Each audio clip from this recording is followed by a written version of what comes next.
So, why would anyone climb the career ladder in today's environment when the vast majority of jobs that are being eliminated are in middle management? Now, it seems like a pretty straightforward question, right? But this is a question I've been talking with business owners with about for, I don't know, going on 2.5, 3 years now, because there's been a struggle, right? We want to bring people in and develop them so that they can, move up, supervise, all the different things that we need done within businesses. But people aren't dumb. Like they do pay attention to what's going on.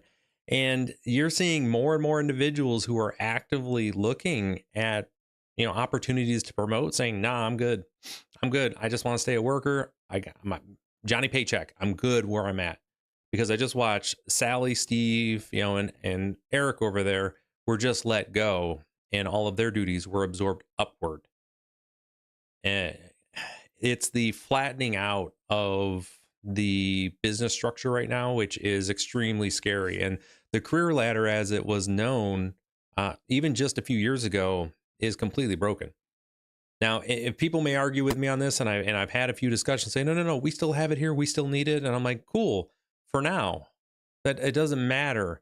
The narrative's already there. If you move into middle management, your job's at risk. It's there. It's something that exists, and businesses have to come up with a way to reinvent this, reinvent the work that they need people to do, and structure their organizations in a way that are going to entice people to want to be able to take those positions, knowing that they're safe. And that's the issue. The structure that has been in place for, I don't know, since early 1900s is unraveling at a rapid pace. You can just look anywhere and you'll see the big boys. They're getting rid of middle management everywhere. So what does that mean for employees? What's that mean for business? Well, we're going to get into that. We're going to look at a article from Forbes today that covers a little bit about that. Then I'm gonna spend some time talking with you about how I'm advising my clients, stuff that we're structuring within development plans, and then you as an employee, again, something to take a look at. And business owners, also speaking to you here. If you want to entice people to come to your place of business, they need to understand that the jobs that they have are not going anywhere the best of your ability. We'll figure out, and we're going to talk about that as well too. Again, so for those that don't know, my name is Ryan Howe. I'm a business coach that works out of West Michigan and around the country, and I come here live on YouTube pretty consistently every single day, sharing information like this that I share with my clients, and I hope to earn your subscription today. Let's get into this here. So this is from Forbes. Link is in the description somewhere down there. Be sure to go check it out. How do we grow talent when no one wants to climb the ladder? I would say that there is no ladder. That's really what that is my base case right now when I'm speaking with them, with employers, is that there is no ladder. There is no upward mobility. It doesn't exist. And if it does, it's very weak. And it's one person at a time in very, very, very specific circumstances, because businesses are absolutely eliminating all of these positions. Okay. So let's take a look here. Yep. The ladder. See, and that's the thing. They didn't even put a ladder in the picture. Come on, Forbes. All right. Now, there was a time when career paths were predictable. You studied a profession, entered an organization, saw your future in the titles of your manager, their manager, and trajectory awaited you, right? You're just going to continue to move up. If you stay the course, your career would rise steadily until retirement. That doesn't fit anywhere. That's been gone for a while now. And it's only been exacerbated over the last, about 3 to 5 years. We know when everything kind of kicked off. Now, careers today look more like rock climbing walls and ladders. On the ladder, there's one way up, but a rock wall, infinite routes, which is sideways, diagonal, even temporarily downward. Each move is intentional, blah, blah, blah, right? And it just depends on what you've learned and where you're going. And that's what I see with a lot of businesses right now. They're figuring it out as they're going along. And that is not the best way to, I want to say here, endear support from your employees, right? If they don't understand what the way forward is going to look like and that it's secure, that's going to be a challenge for them. Okay, that's one of the things we want to make sure that we're addressing here today too. All right, now people managing their careers know this, but organizations are slow to adapt. They're ridiculously slow to adapt, and that has to do with the way that their processes are built within the business. They can't just shift on a dime because they have to reinvent their processes for a lot of stuff, right? They got to be able to test them. We get into that. Now, this causes issues because when people stop climbing the traditional career ladder, the structures and systems built around that ladder get misaligned with how work actually happens. I'm of the mindset in the last 7 years, work has just been ad hoc for the most part. Very few places that were in existence prior to 2019 are operating anything close to what their original structures were, and that businesses haven't caught up yet. And we're currently in that process, which is why we're seeing the hollowing out and gutting of middle management positions as new tools and technology are coming online. You see it everywhere, folks. And this is not the best analogy for it, but it's the best way I've got right now. Is we used to use pickaxes and shovels in mines, right? And there'd be hundreds of people in the mines doing all this stuff. Now we just throw dynamite in there, blow it up, big old shovel, dump it in and process it. As technology changes, the number of people required in a particular spot evolves. That's where we're at right now. And it's going to be messy. It's going to be really messy as we see it. All right. Now, if organizations continue to operate around the outdated assumptions of career progression, they risk losing talents. They're going to lose talent. Innovation's already pretty much smoked, and struggle to respond to rapidly shifting business needs. They're already there. And I was speaking earlier this week about the fact that college degrees are about as useful as a football bat. They don't really serve a purpose at this point, because the information, when you start your education 4 years, that might as well be 50 years as far as the change that is now happening in the business world. So, again, I'm just recommending folks. I understand if you want to go to college, there are degrees where it's important, but in the business world, just go out and get some work somewhere, folks. You'll actually be better served that way. Now, today's workforce is self-directed. Again, people are making choices at every junction, whether after finishing a project, encountering a change in leadership, or simply realizing they're ready for something different. They pause to ask, is this where I want to be? Or blah, blah, blah. All right. Yeah. They can do that. They used to be able to do that. Now people are like, I have a job. I'm happy. I'm just to be employed. So I'm not moving anywhere. So that's not actually a truthful paragraph there. Now combine that with growing employment disengagement. 1 in 5 employees are engaged at work. Again, I've never been a big fan of engagement. It's work, folks. We got to come in and do. It's not called fun. It's it's work. Okay. That's the idea. You prefer to enjoy your work, but again, it's not a requirement. And it's supposed to put food on the table. Now, preferably you want to find something you like. That's not what I'm saying, but just understand, like most people, it takes 2 to 3 iterations to find the work you're supposed to be in. But here's the deal. It becomes clear the systems built to support linear careers no longer keeping people motivated. They're not always looking for promotion or even a new job. Sometimes they're looking for a stretch, a shift, or a skill. And that's what we're going to talk about here in a moment, about how my clients are using the IDPs, or individual development plans, and we have completely turned them on their head instead of using the traditional linear progression. We have a completely different view. We're looking at that. I'm going to talk about that here in a little bit. And it's the satisfaction rate, and what you want to call engagement, has gone up dramatically in every company that we've worked this into. Now, instead of searching for a new job title, they're searching for growth personally or professionally, and they're often in directions that wouldn't have been considered the natural next step in their career. On their career, again, I don't like that rock climbing wall instead of a ladder, but you know what I mean. Okay. So let's talk about that for a little bit here now. All right. So when I'm working with my clients and things that we're seeing, right, if people don't want to get promoted up, these structures that are in place in these organizations are traps, is what a lot of employees are looking at when they're seeing this. If I move up into a middle management position here, boom. Oh wait, margins just shift. We had a shift in priorities. This business line just disappeared. The people at the lower levels who are, who are entry level and doing the work, they just shift. But if you consolidate 2 different lines under one, they're going to get rid of this middle management. So in what world would you want to move to where you are a person who's actively working to a place that's management that has half the job security, if not even less, than the position here?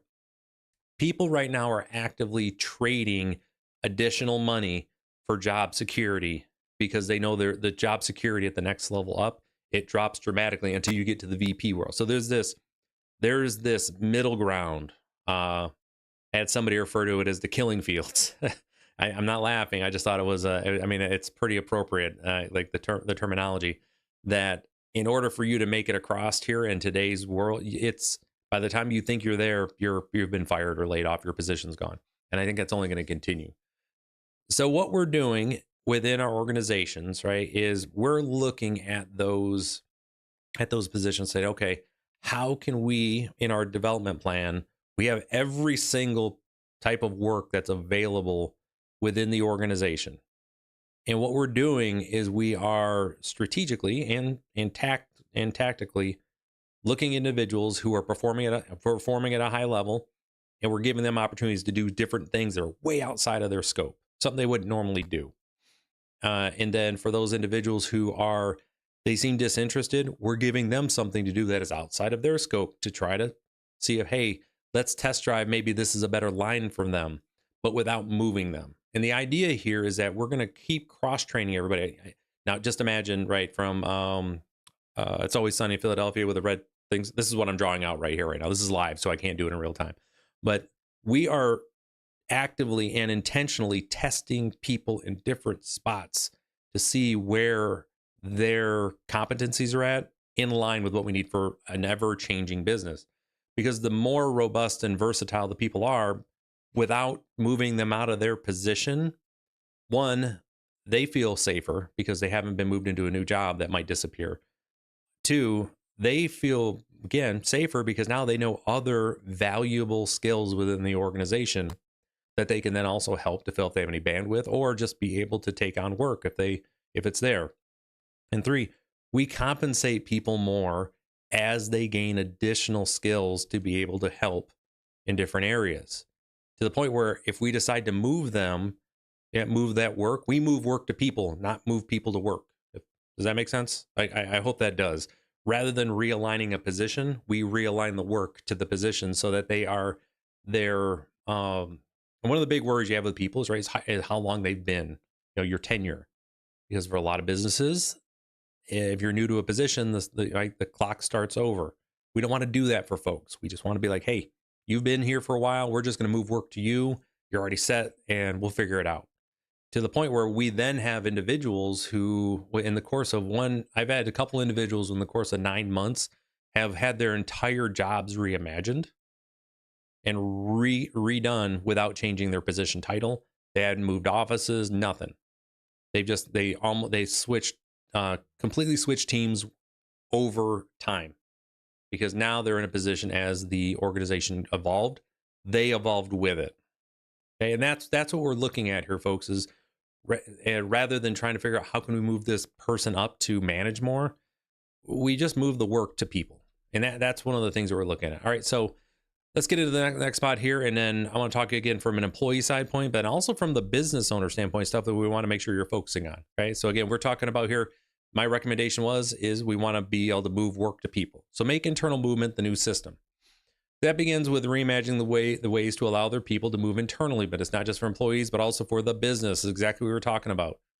Organizations' agility depends on the ability to match people to work more fluidly. We must make it easier for individuals to contribute where they're needed and when they're ready, and in ways that align with both their experience and their aspirations. Fractional work is a thing, and that's kind of what we were talking about here. But I'm not a big fan of fractional work internally. So I'm just going to skip right over this, guys. You can research it on your own if you want, but I don't like fractional work because you end up with competing priorities. Who's going to win? All right. If you have somebody that is working in this section, in that section, who wins? And that's something you have to be able to identify. And a lot of times with fractional work, you end up with two different bosses and they both say, I'm important. And it just ruins the overall environment. Okay. And then this last one I want to get into here is transparency over control. For this kind of system to scale, there needs to be a hard look at the structures that hold it back. Too often managers are rewarded for maintaining control rather than enabling growth. Headcount is owned, and letting go of talent, even temporarily, can feel like a loss. Meanwhile, we say learning matters and then reward only the delivery of short-term outcomes. Man, have I heard that time and time again. If we want to unlock the potential of people, we need to redesign what we measure and what we reward. It's an organizational one. So the big thing that they're getting here again from optionality, which is what is the next spot we're gonna move into. Why did this come back up? Sorry about that subscribe thing, guys. Let me turn that off. Sorry. All right. So here's for employees. This is what I want you to think about here. Every opportunity that you have for someone to say, "Hey, we we have this opportunity here. Would you like to check it out?" I raise your hand every time. I would just, for the foreseeable future, should be raising your hand every time in order to get the training on that. Now, once you get the training, have a conversation with with your supervisor, your boss about, hey, I want to make sure this is documented. I want to make sure it's shown that I've not just that I volunteered for this, but also that I'm learning these aspects to be useful for this. So that way you can then go back saying, hey, and once I have this and I'm doing this consistently, I would like to see a pay bump on this. And just have the open conversation. You will be amazed at with the conversations that go on here. If I'm able to, let's say, okay, I need this work done. I say I've got I say a full day's worth of work, but I got a half a day's worth of work that needs to get done. And I'm able to train you to do this because you've gotten your other work figured out or the lines are looking to move. You're already employed. Onboarding costs a ton of money. It's like 30 grand to get somebody on board, fully trained and everything. If I'm able to move you into this position, you're already on board, and I'm already paying you for this level of work, throwing an extra 5 to 7% at you is going to save the company money, which is going to give me more money for, again, to either hire some other folks, get different equipment, et cetera, et cetera, et cetera, right? Like it makes sense from a business standpoint. The thing that employees forget to do is say it from the beginning. So if someone comes to you, if your supervisor say, hey, I'd like you to learn this, be able to do this, say, cool. Once I have this figured out and we identify exactly what the objectives are, right, to say that I'm trained to be able to do this, I would expect there to be a raise to occur because this is new work, additional work that's happening. And that is not anything outside of expectations, but you need to make sure you're asking for it. Never assume the business is going to pay you for providing you work. You always have to ask for it, okay? So don't forget that as the employees. That's on you. That's not on the business to be, I don't want to say to be benevolent and say, here's extra cash. That's a you responsibility as employees. Now from the employers, budget for that. If you want, when you start to look at your individual development plans and just blow up the hierarchy, right? Blow up the little org charts and stuff. Just get all of the job positions, the duties that you have, get them all aligned, get them all figured out, and just put them on the table, put them up on the white wall and just say, okay, here's all the things that we need done. Here's the people we have, and here is the deficit. Start looking at saying, what would it take to train certain people to get this? And then you need to budget for it. I want you to spend money on this. You need to have a line item in your budget to train your folks, but then to give them raises for doing this new work. You are going to save money in the long term. So CFOs, ops folks, I'm looking directly at you. Do not look at this as oh man, this is increasing our labor rate. No, it's not. It is not, because this is where your business is going, and this is the cost of doing business. And you are saving money by not onboarding people. Okay, and for the CFOs, you know what I'm talking about. HR, that's on you to make sure you're also articulating that as well. So when you go to this new structure, which is what I've implemented with a lot of the businesses that I work with, again, if you're interested in learning more about how I work with these folks, especially with the value builder system, there's a link down in the description. You can go check it out if you're a business owner and really get the value of your business and how sellable your business is. Because ultimately, that's what I do. I help business owners build valuable businesses that buyers want to purchase at high multiples. That's what I do for my work. Every place that we go that we look at this, the same thing happens.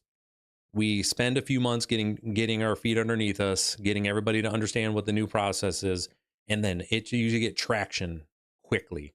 And then we start taking off with our productivity. Turnover is basically non-existent. The clients are happier. Everything just really comes together quickly.